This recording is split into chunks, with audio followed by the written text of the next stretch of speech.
aquí en los estudios con Víctor Andrés García Belaúnde y Juan Pari.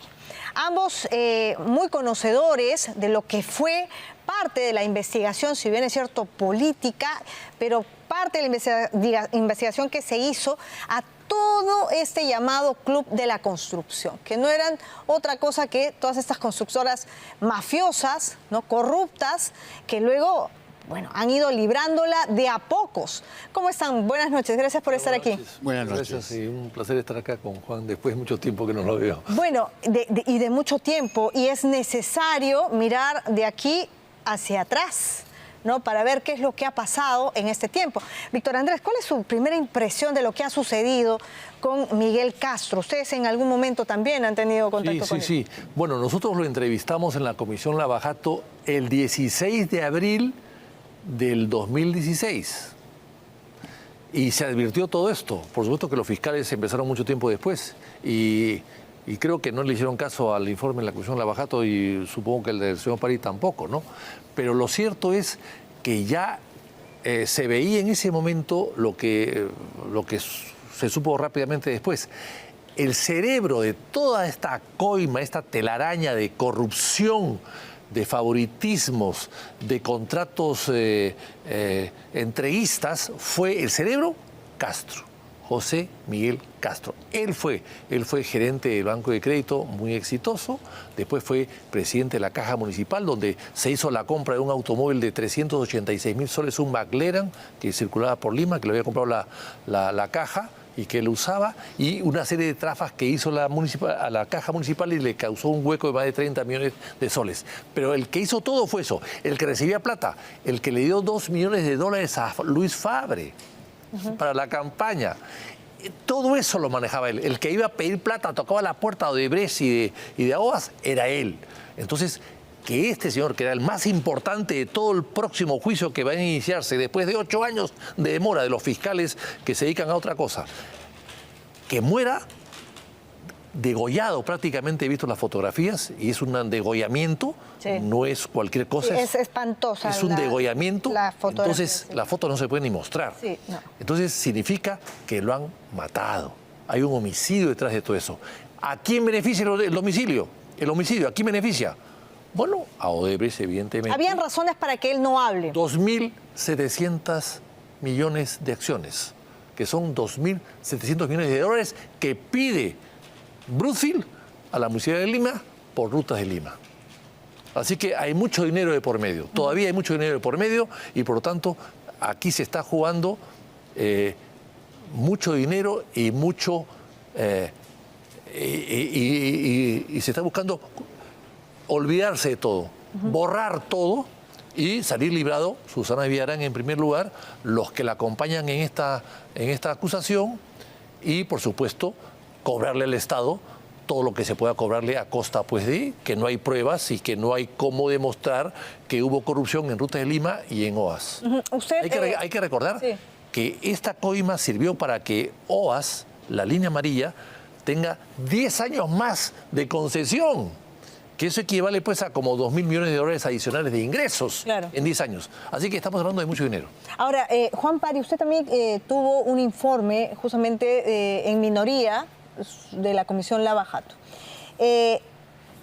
Transcurrido todos estos años, estas empresas todavía están activas en el país. Hay muchos intereses de por medio detrás de la muerte de José Miguel Castro, y esta no toma de declaración para colaboración eficaz de 2 testigos importantes.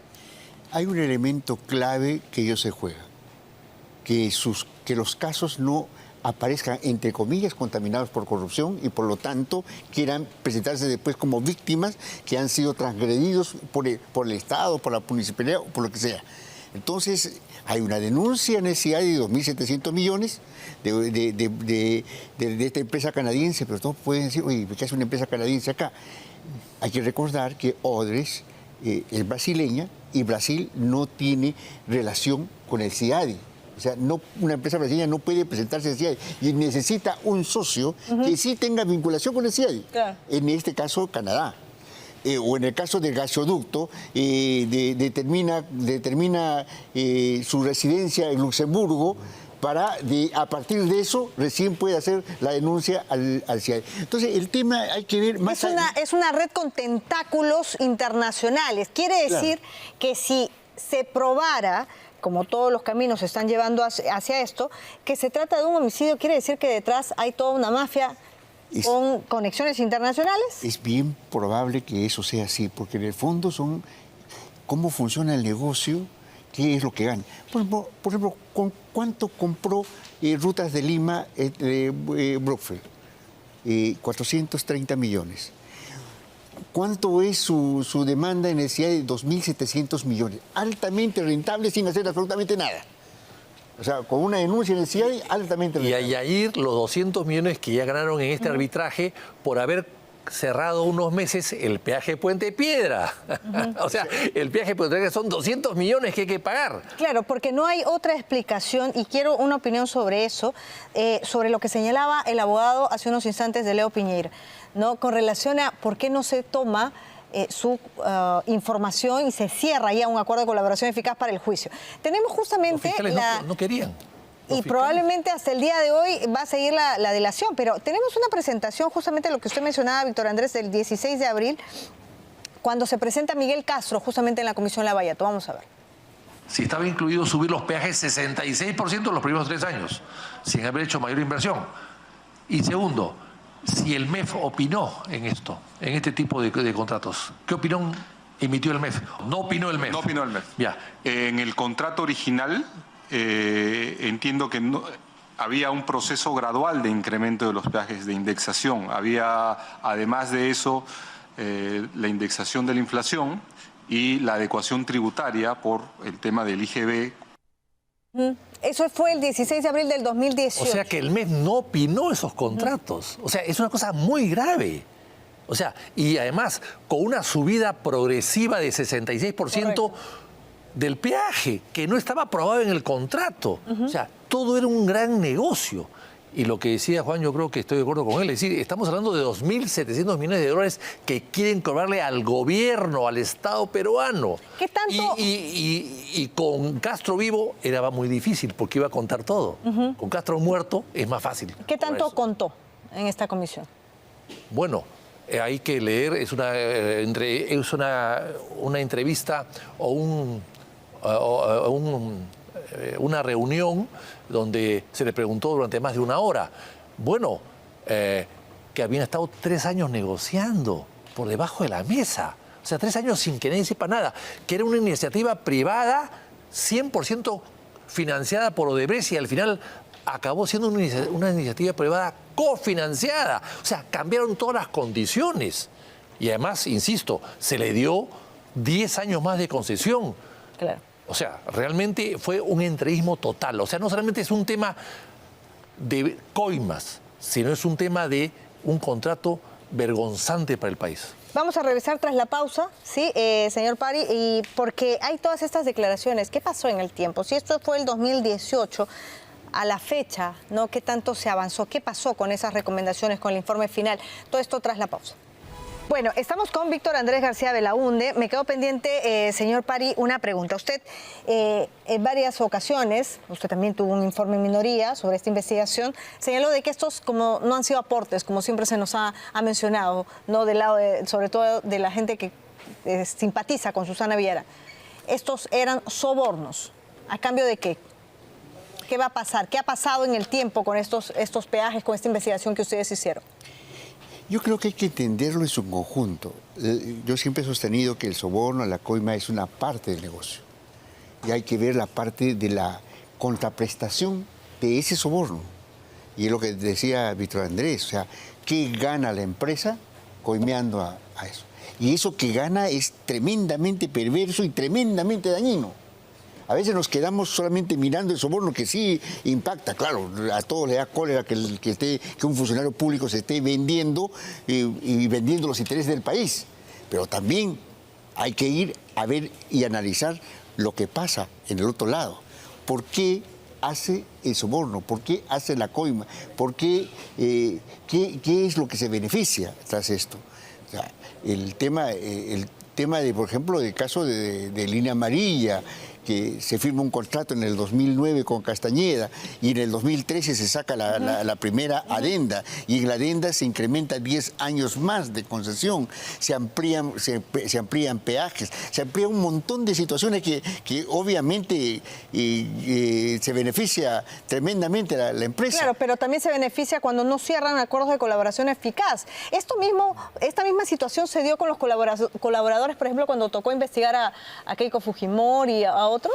Yo no sé, pero... Que no querían cerrar los acuerdos, o ahí sí lo cerraron rapidito. Pero parecería que el juez, el fiscal supremo Chávarri tenía razón al sacar a Pérez y a Bela Barra, porque no funcionaban. Y hemos visto que han pasado 8 años o 9 años y siguen sin funcionar. ¿Qué pasó con el informe final de la comisión? Yo quiero decir algo, por favor, para aclarar esta idea. La revocatoria de Susana Villarán fue la que causó en gran medida esta colaboración para buscar dinero y evitar la revocatoria. En el caso de Susana Villarán, por vanidad, ella no podía permitir que, siendo ella tan inteligente y tan bondadosa, sea revocada. No, pues ella quería seguir allí, era un tema de orgullo personal y de ego. Pero en el caso de Castro, no. El caso de Castro era dinero, porque él era el brazo derecho de Susana Villarán, que de economía sabe tanto como yo de bomba atómica. Nada. Entonces ella se entregó totalmente a Castro, que Castro quería que no se revoque a Susana porque perdía su chamba. Era el hombre que le manejaba todo. Se iba a Susana, se iba a él. Entonces, aquí Castro lo que hizo fue todos estos enjuagues para dejar a Susana y quedarse él manejando los negocios de la municipalidad y la caja municipal. Claro, ¿y dónde se fue la plata? Esa es la plata se fue a su bolsillo porque tuvo de cerca de 200.000, ¿no? Una serie de propiedades, muchas propiedades que fueron transferidas, como 5 propiedades que fueron transferidas por él en su momento, en los últimos 8 años, a sus familiares cercanos. Entonces, y hasta a 2 automóviles que tenía. Entonces, de tal manera de que la plata se quedó él, lógicamente, con parte del dinero, y el resto se repartió por todas partes. ¿Y qué pasó con el informe final? No, me quedan pocos minutos. Los informes finales, cuando acabe el Parlamento, y Juan Pari lo puede explicar también porque ha sido presidente de comisión, se termina en un plazo determinado, el Congreso lo cierra porque no hay más prórroga, y todo lo que se ha recolectado en las investigaciones y en las pruebas que ha podido acumular, y las declaraciones en vivo y en directo, además, que se hacían todos los acusados o los implicados, ese informe se cierra y se manda se aprueba en el Pleno y se manda al Poder Judicial con recomendaciones y conclusiones. El Poder Judicial tiene que actuar. El Congreso no juzga, no sentencia. El Poder Judicial tiene que hacerlo, y el Ministerio Público tiene que acusar. Pero se hizo un seguimiento, señor Pari. Obviamente, o sea, el control político tiene ese rol, ¿no? O sea, determinas cuál es la responsabilidad política del funcionario público que se ha entregado, en este caso, a situaciones de corrupción, y el Ministerio Público tiene que asumir su responsabilidad de proseguir la investigación ya desde el punto de vista penal. El Congreso determina la responsabilidad política, la responsabilidad de la función de este funcionario. Ahora, yo creo que es también importante indicar lo siguiente. El tema es que cómo es que lamentablemente la política se ha metido en este enjuague de la corrupción, y cómo el uso de esta responsabilidad política se da para favorecer intereses concretos de mafias concretas, y hay una interacción, un encuentro de esto entre la mafia y el interés político de cierta persona, y en este caso, como fue el caso de la revocatoria. Muy bien. Les agradezco a ambos por haber estado con nosotros esta noche. El tema da para seguir hablando, así es que en cualquier momento para mí va a ser un placer poder tenerlos nuevamente. Gracias, Víctor Andrés García Belaúnde y también Juan Pari. No hay tiempo para más, se quedan ahora con Contracorriente y Augusto Sonda, y conmigo hasta mañana.